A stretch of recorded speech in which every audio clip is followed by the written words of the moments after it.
On pourrait finir comme ça, Monsieur Jean-Pierre Garnier-Mallet, mais il y a encore d'autres questions d'auditeurs. Alors il y en a un qui est assez pointu parce qu'apparemment il suit bien toutes vos conférences et tout ce que vous proposez, et puis il a lu aussi vos livres. Et puis alors voilà ce qu'il dit. Il a dit j'ai vu une vidéo d'une de vos conférences et vous dites que la vitesse de la lumière ne serait pas une vitesse et il vous pose la question de savoir qu'est-ce que c'est alors si c'est pas une vitesse. Ben, c'est une vitesse dans les équations. C'est une vitesse aussi dans le sens que c'est un déplacement dans le temps.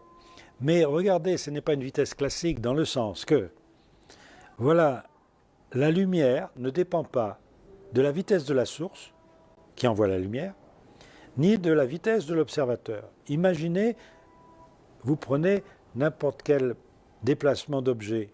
Un objet qui se déplace à une certaine vitesse va rencontrer un objet qui se déplace vers lui plus rapidement qu'un objet immobile. Mais pour la lumière, non. Que l'objet soit immobile ou que l'objet soit mobile, la lumière arrivera à la même vitesse sur cet objet. Ce n'est pas normal.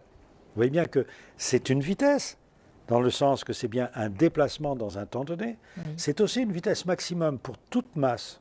Tout objet ne peut pas, aucun objet ne peut aller plus vite que cette vitesse.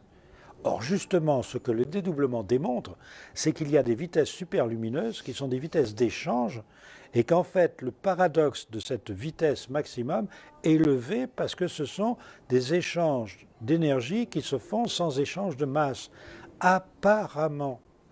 Donc, l'équation d'Einstein est préservée. L'énergie reste liée à une masse observable. Mais cette équation reste dans le domaine de l'observable.